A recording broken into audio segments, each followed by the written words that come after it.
G'day and welcome to the Froggy Frog 9000 channel. World War I aircraft are often neglected. No one knows anything about them. I know something about them. Let's talk about them. This is Rise of Flight, last updated 2014. Here are all the possible aircraft.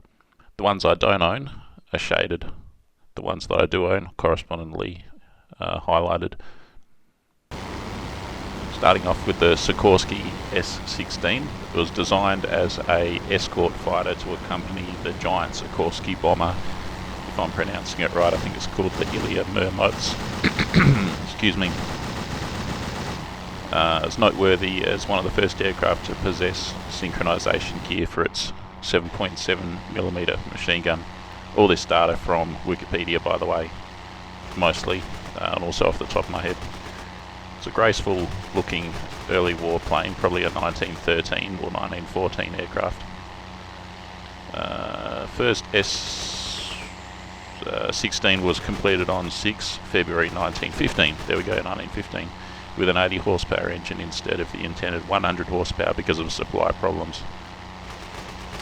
Interestingly, I think the engine was a French engine or a French engine design, and I think most of these old aircraft, even the German ones, had often French aircraft engines such as the Gnome Rhone rotary.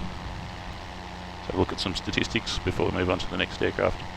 Performance maximum speed 120 kilometers an hour, rate of climb 8 minutes to 1,000 meters or 8 minutes to 3,000 feet. Guns, one 7.7mm Lavrov machine gun or a Vickers with 500 rounds. Loaded weight 676 kilograms. There we go.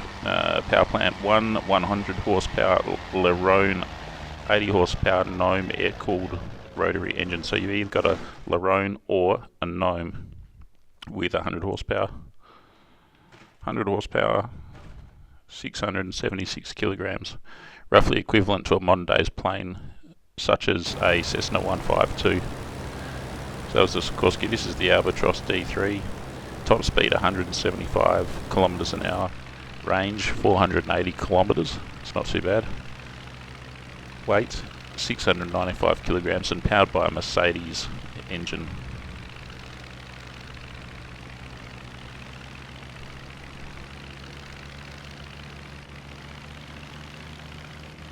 Many of the top German aces, including Wilhelm Frankel, Erich Lowenhard, I think that means Lionheart, if I'm not mistaken, Manfred von Richthofen, the Red Baron, Karl Emil Schaefer, Ernst Udet, Kurt Wolf, also Austro-Hungarian aces like Godwin von Boromsky.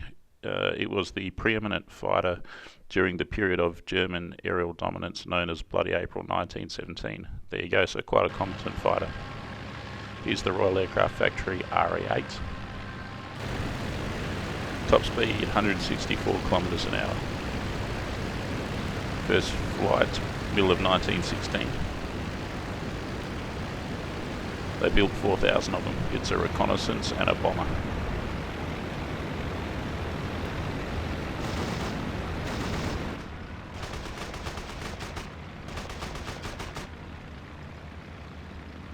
Retired 1918.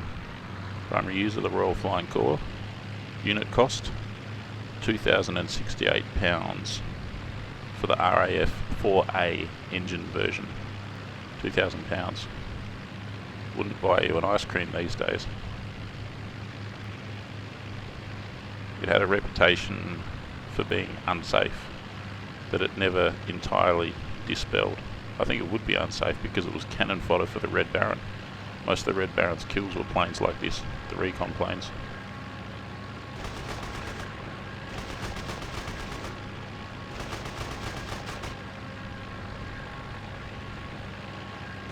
Crew of 2.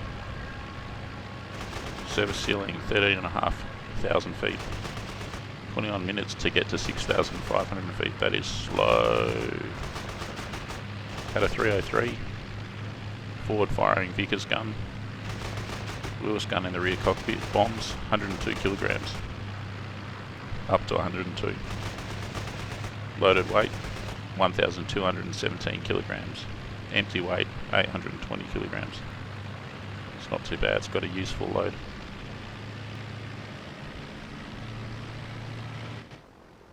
Endurance 4 hours 15 minutes.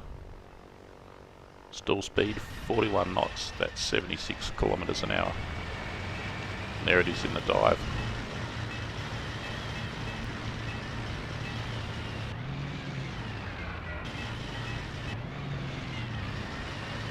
On the subject of the dives, World War I fighter pilots would jump into their aeroplane, take it up to altitude and put it into a fairly steep dive until they'd start seeing the canvas ballooning up and peeling off the leading edge of the wing, or something they'd do to test out the planes. Not to the point of lethality, of course, mostly. Here we have the giant Gotha GV. Let's have a look what Wikipedia says. Top speed 140 kilometres an hour, not very fast, is it? Lumbering range 840 kilometres, that's pretty good. Length 12 metres, wingspan 24 metres, introduced end of 1917, engine type Mercedes D4A, first flight 1917. I love this plane, I love the Gothas, or Gotha as they might be pronounced.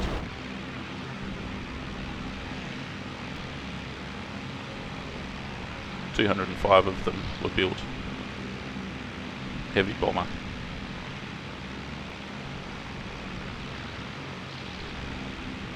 Crew 3.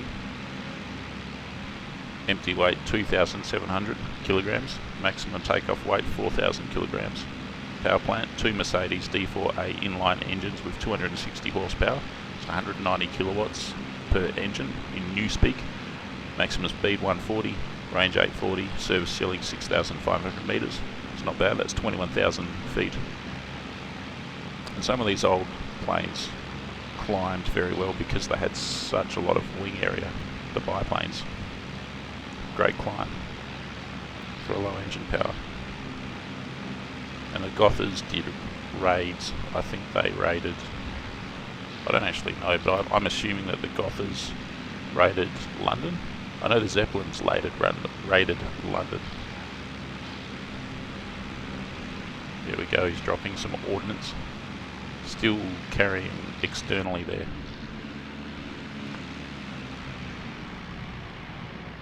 And like a Tiger Moth, he has the fuel tank on the top wing, right above the cockpit.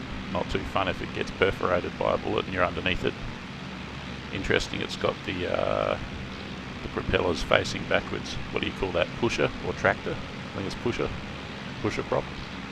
What a beautiful looking plane. And somewhat diabolical.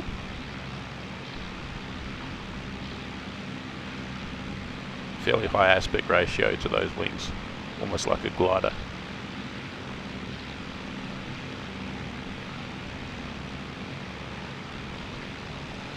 And an interesting tail plane, the vertical stabilizer.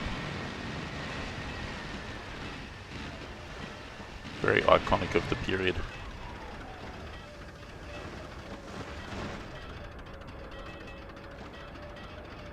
Armament 2 or 3 7.92mm Parabellum MG14 machine guns, 14 times 25 kilogram bombs. 840 kilometres range. That is a significant range. Even today, if you've got a plane that can do 840 kilometres, it's a lot better than a car if you want to go from one country to another in Europe, or one state to another in Australia or America. Fokker E3 Eindecker, a classic early war plane. Top speed 140 kilometres an hour. Obviously it's got the wing warping instead of ailerons. Wingspan 9.5 metres, length 7.2 metres. First flew May 23, 1915. Manufacturer Fokker, the Dutch company. Number built 249. Designed by Anthony Fokker.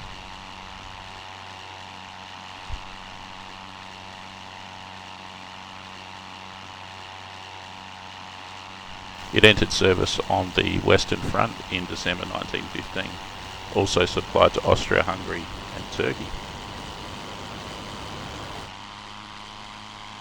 They only built 249 of them.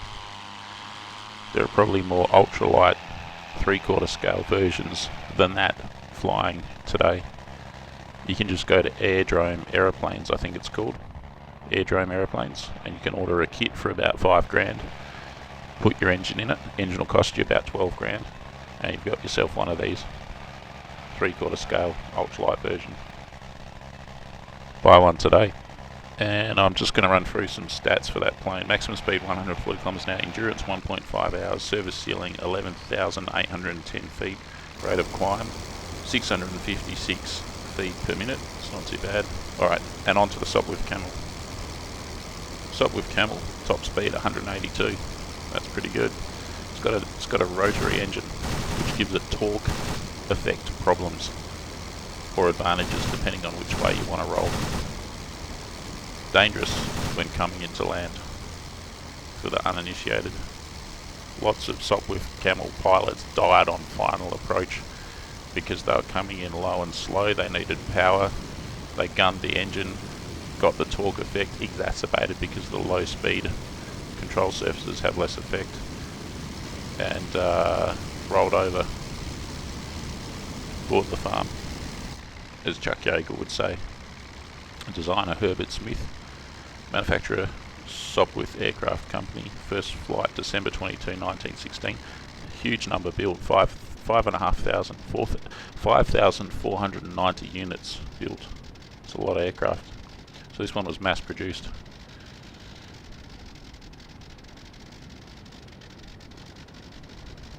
Introduced on the Western Front in 1917.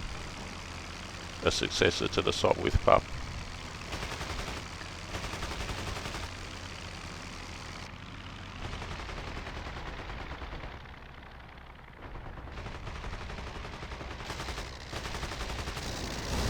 .182 kilometers an hour, stalled at 77 kilometers an hour, range 485.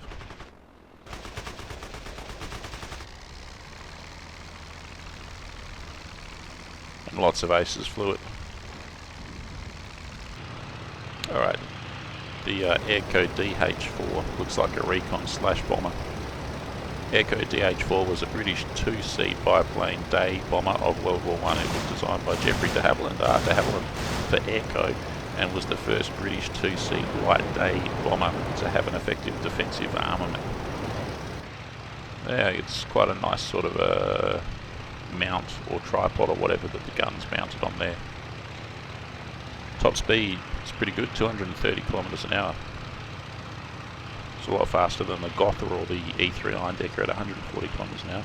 Range 770 kilometers. It's pretty good. Unit cost $11,250 US.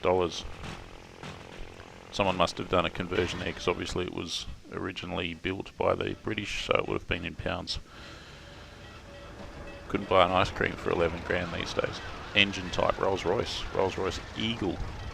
Pretty cool. Number built 6,295, of which 4,846 were built in the United States. Okay, there, hence the US dollars.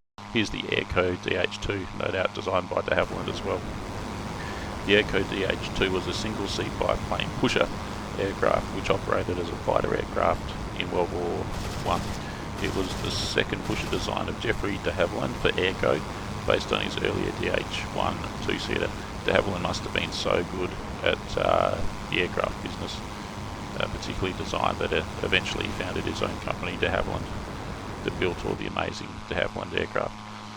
Airco DH2, top speed 150 kilometers an hour, range 400 kilometers. Engine type rotary engine, that's not too specific. First flight middle of 1915. So you can see coming on the line all of these sort of first generation fighter planes, bomber and recon planes in 1915, in the middle of 1915. So the war's been raging since 1914. You only get these kind of effective aircraft coming on tap middle of 1915. Took them a year and a half to develop the technology just to get a machine gun above a couple of thousand feet. Prior to that, you could just bring a pistol, a Webley or something up with you. If you brought something heavier than that, the aircraft wouldn't be able to climb above the airfield, essentially. So that was the Fokker DH2, designed by de Havilland.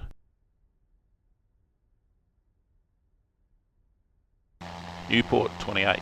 France built a lot of awesome aircraft engines and planes during World War I. The Nieuport 28 C-1 was a French biplane fighter aircraft flown during World War I. Built by Nieuport and designed by Gustave Delage, 184 kilometers an hour top speed, range 349, so not much fuel. Only weighed 475 kilos. That's probably the empty weight. Rotary engine, first flight middle of 1917, and you can sort of tell that it's a late war fighter. The more developed lines and structure, more coherent, more streamlined. Look at that fuselage, very streamlined, almost reminiscent of an FW190, the large radial style engine at the front and the correspondingly long tapering fuselage to the tailplane.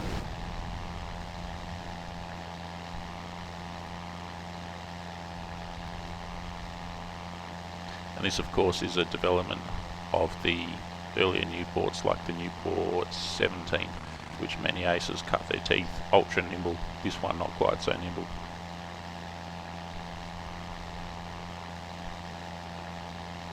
Its lineage was of a sesqueplane. I'm not so familiar with the word sesqueplane. I suppose it's some kind of word meaning biplane with a smaller wing at the bottom and a larger wing on the roof. Perhaps that's what a sesqueplane is.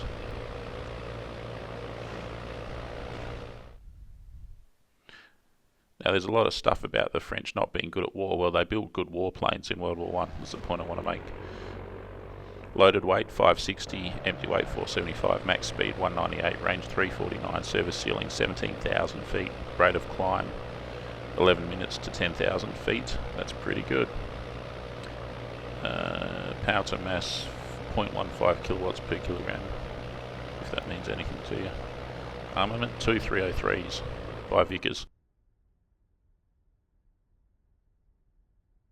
Here's the Handley page, O400, not 0400, O, the O series. The Handley page Type O was an early biplane bomber used by Britain during the First World War.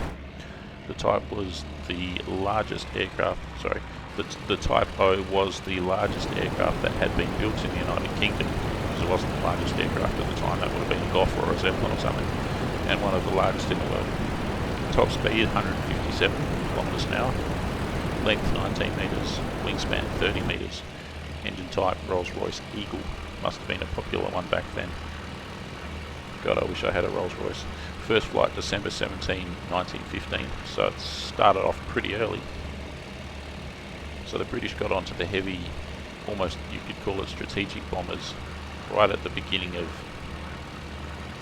the that first series of modern aircraft that came out middle of 1915, as I was alluding to earlier, along with the fighters, along with the Eindecker, etc., came the Handley Page 0400. So that's some sort of forward thinking there of the British, I reckon.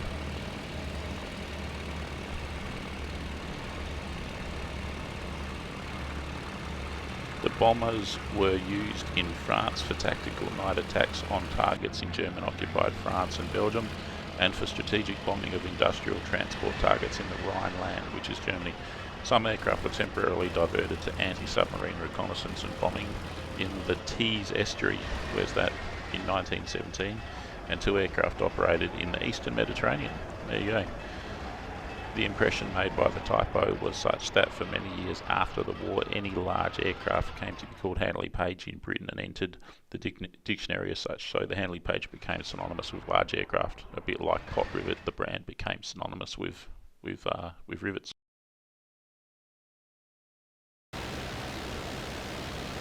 Here's the DFW CD. I don't know much about this one. Glad they've included it though. DFW, top speed 155 kilometers an hour, introduced 1916. They built 3,250 of them. Manufacturer Aviatik, German reconnaissance aircraft. That's not a good place to put a radiator, is it? One bullet goes through that. The pilot and the gunner get scalded by 100 degrees water, and it would be at 100 degrees because the radiator would be overheating at that stage when most of its coolant had leaked out.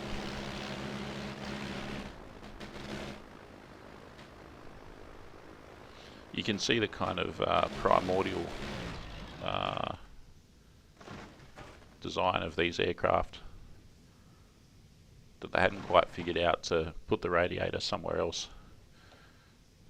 Very, very early. All of these aircraft very, very early. You can see the modern aircraft taking shape. Look at that horn, that rhino horn. I believe that's the exhaust. Funny, there must be a reason for it, but funny place to put an exhaust outlet right next to the radiator. You'd expect the radiant heat of the exhaust pipe to negatively influence the radiator intake.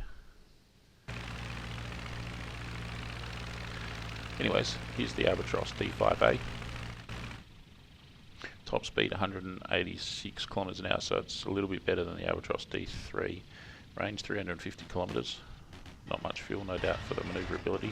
Engine type Mercedes D3, first flight 1917, April 1917, number built 2500.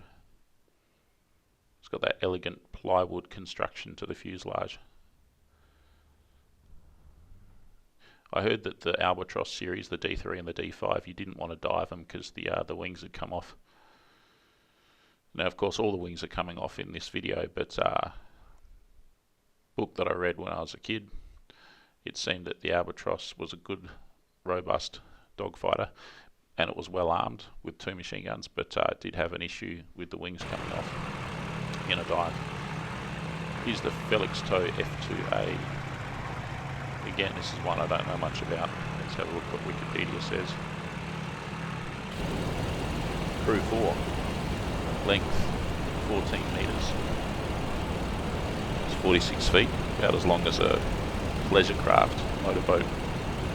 Wingspan 95 feet, 29 metres. Height 17 feet, 5 metres. Empty weight 3,400. Loaded weight 4,980. They are planned 2 Rolls-Royce Eagles, and they are D12 piston engines, 345 horsepower each. Maximum speed 95.5 miles per hour at 2,000 feet, which is 83 knots, which is 154 kilometers an hour. Service ceiling 9,600 feet, it's about 3,000 meters. Endurance 6 hours, pretty good. Climb to 2,000 feet, 3 minutes. I wish Wikipedia would just tell you the climb rate in feet per minute.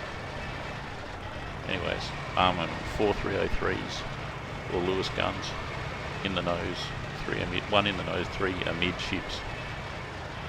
Amidships, I suppose that means in the centre. Bombs up to 460 pounds of bombs beneath the wings. It's about roughly 230 kilograms of bombs. It's not much, is it? Shows you how olden days these planes are. They were doing well if they could just keep the aircraft in the air in its own right,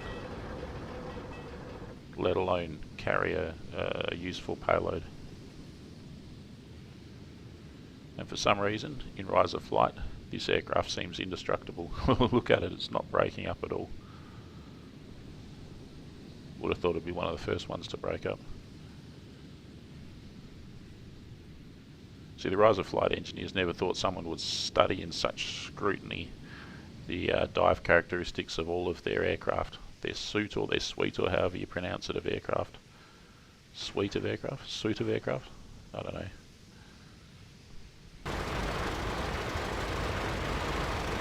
Alright, here's the big bastard. Sikorsky S-22, known as the Ilya Murmats, which I think is some mythical character of great strength. Crew 4 to 8, up to 12 in brackets.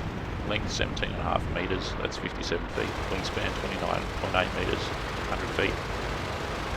Height 4 metres, 13 feet. Wing area 125 metres squared. Empty weight 3,000. Loaded weight 4,600. Fuel and oil, 600 kilograms. Power plant, 4 Sunbeam Crusader V8 engines.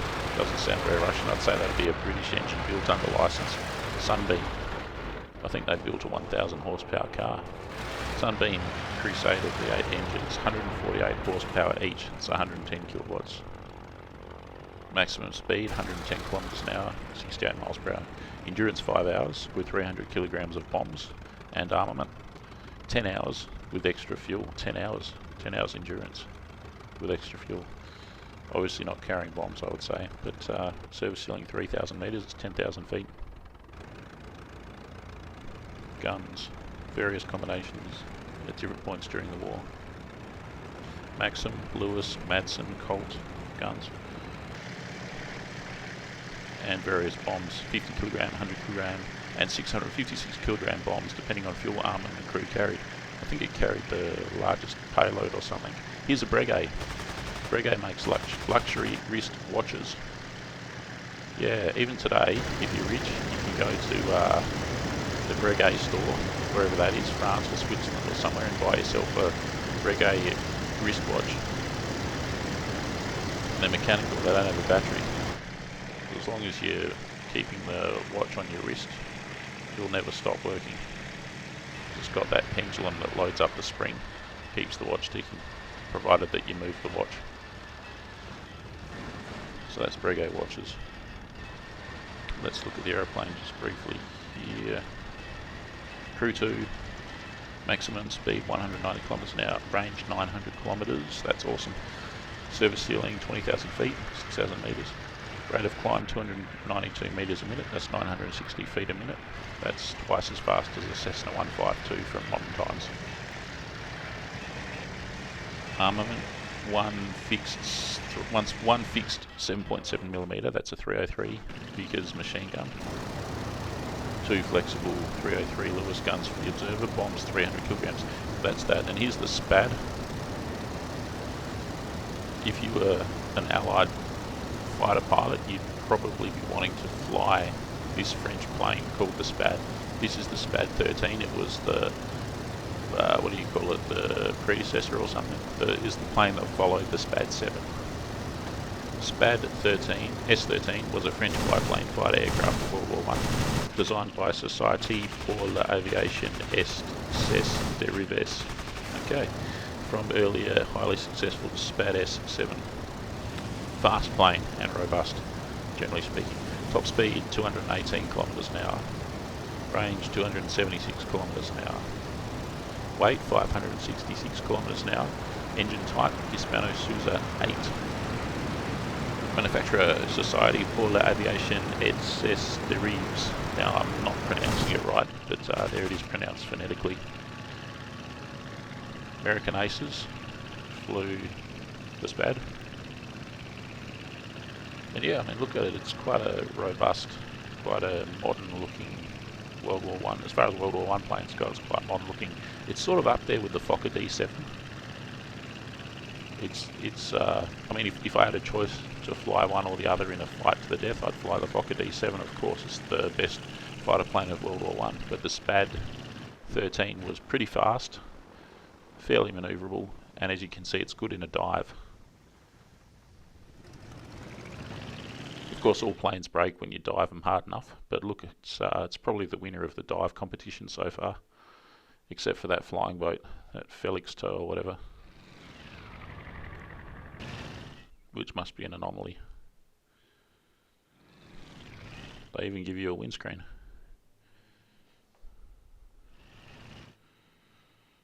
Hat in the ring. I think the Americans flew the hat in the ring. Anyways, here's the Nieuport 17. It's the forerunner to that previous plane, the Nieuport 28. A lot of aces flew the Nieuport aircraft because they were so nimble. They weren't heavily armoured, as in weaponry. None of these planes had armour. They weren't particularly strong, but they were nimble, and they weren't fast, but they were nimble. Very nimble.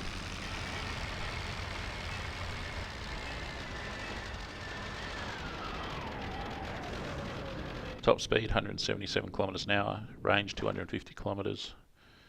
Introduced March 1916. Engine type Lerone 9J. There you go. Here's the Royal Aircraft Factory SE-5A. Similar to the SPAD S-13. It's fast, it's robust, reasonably manoeuvrable. Top speed 222 kilometres an hour. Number built 5,205. Engine type Hispano-Suiza number 8. Royal Aircraft Factory SE-5 was a British biplane fighter aircraft of the First World War. It was developed by Royal Aircraft Factory by a team consisting of Henry Foland, John Kenworthy and Major Frank Gooden. And the SE-5 itself was quite a good one. As you can see, it's taking on a more modern form and shape. Introduced late in the war, March 1917. Quite strong in a dive.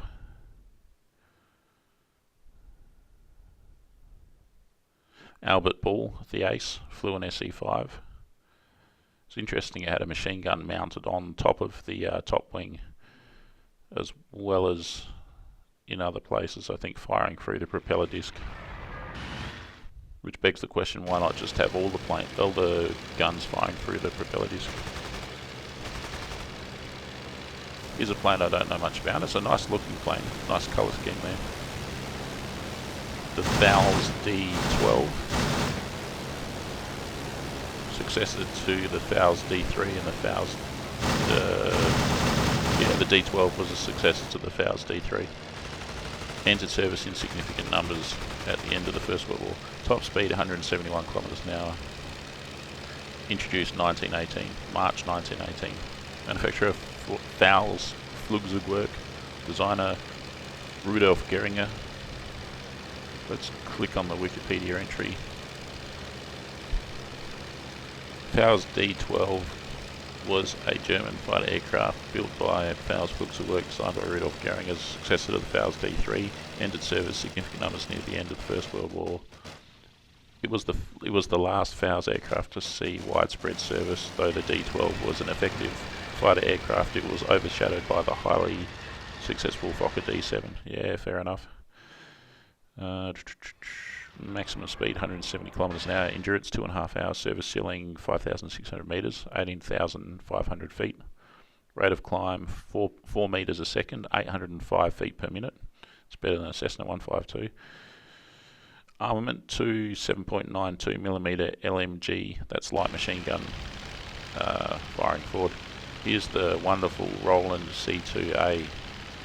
I believe it's of a monocoque construction, plywood. Modern construction technique makes it very strong. Crew 2, pilot and observer. Empty weight 764 kilograms. Loaded weight 1,284 kilograms. Performance, maximum speed 165 kilometers an hour. Service ceiling 4,000 meters, 13,000 feet. Rate of climb 12 minutes to 6,500 feet. Guns 7.92mm parabellum machine gun on a ring mounted in rear turret.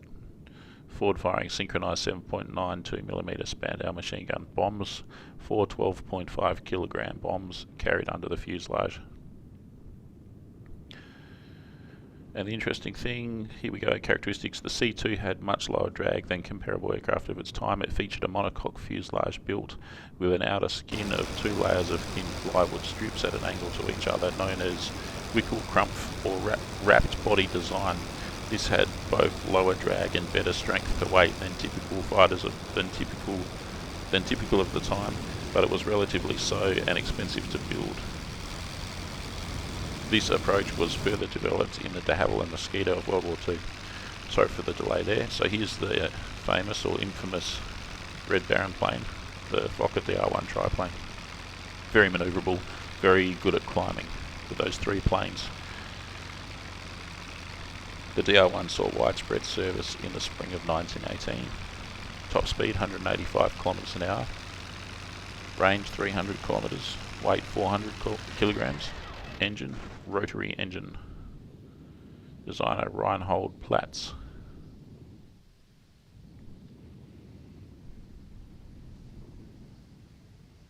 Dreidecker triplane.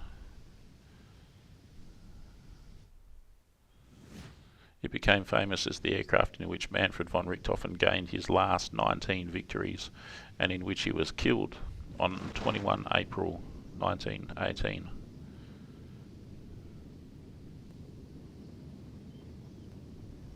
Number built 320. It's not many, is it?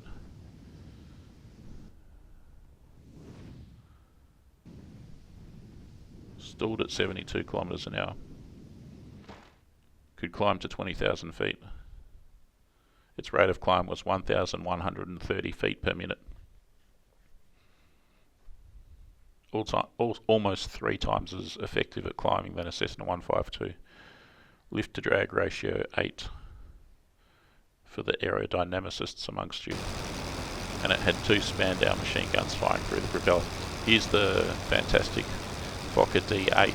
Slightly mythical because I don't think it saw service. The Fokker D.VIII was a German parasol monoplane fighter aircraft designed by Reinhold Platz and built by Fokker Flugzeugwerk. Top speed 204 kilometers an hour, weight 400 kilograms, range 282 kilograms. Engine Lerone 9J, first flew May 1918.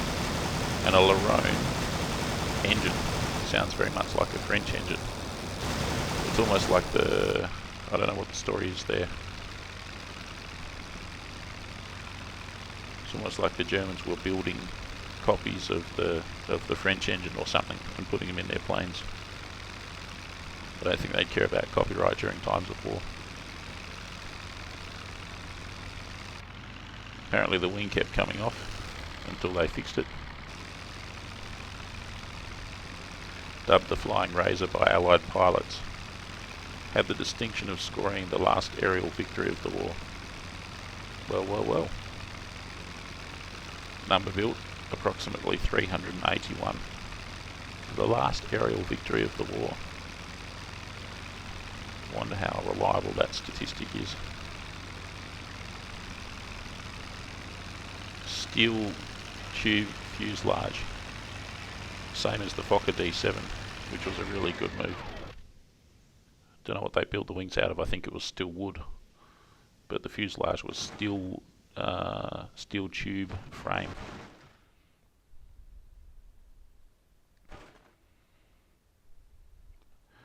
Gross weight 600 kilograms, maximum speed 204 kilometers an hour, service ceiling 20,000 feet, fast rate of climb 1,640 feet per minute, faster than the DRI-1. 2 7.92mm Spandau MG08 machine guns. An interesting plane. I'd like to look more into that one. And here's the D.VII.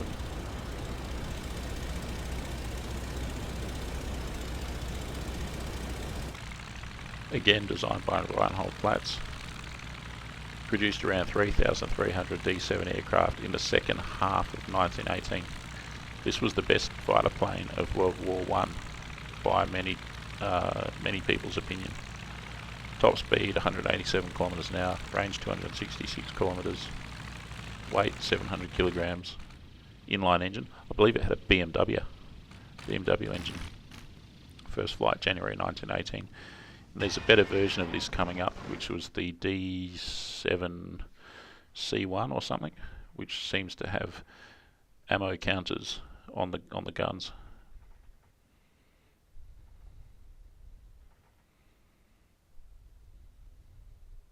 Gross weight 906 kilograms. So it's getting towards that 1,000 kilogram.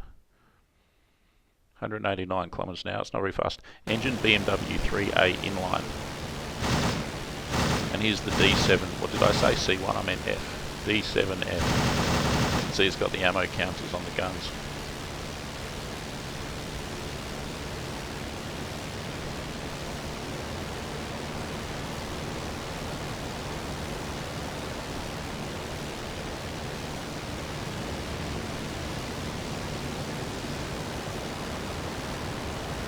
Yeah, so this aircraft was all about BMW. The same BMW that makes the cars today. They were building aero engines all the way back then. In fact, I think the BMW logo is a stylized aircraft propeller. Don't quote me on that. But it sounds right, doesn't it? Again, it's got that kind of tail plane, vertical stabilizer of the time. Very iconic. Good looking aircraft. Robust, well proportioned, well powered. Pilot doesn't have a huge ass radiator sitting right above him. All these kinds of things. This is the end of the war. They've kind of sorted out most of the issues.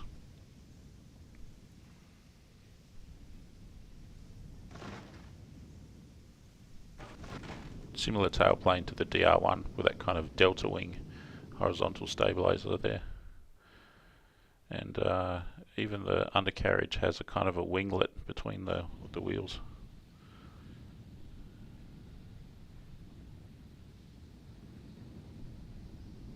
Again, very robust because of the steel tube construction of the fuselage at least, and of the supporting struts for the wing. Here's an interesting exotic looking plane with a reverse tailplane, Brandenburg W12. Just by the way, if I had any choice of it, if I was a World War I fighter pilot, I'd want to be flying a Fokker D.VII. Hansa-Brandenburg W12. Hansa-Brandenburg W12, German biplane fighter float plane of World War I, so it was a fighter. It was a development of Ernst Haeckel's previous KDW Haeckel, adding a rear cockpit for an observer/gunner. 160 kilometers an hour, range 520, weight 997 kilograms, cruise 146 kilometers an hour, engine Mercedes D3. So you can see Mercedes and BMW featuring quite a lot in these aircrafts where they cut their teeth. And they're still around today despite losing 2 world wars.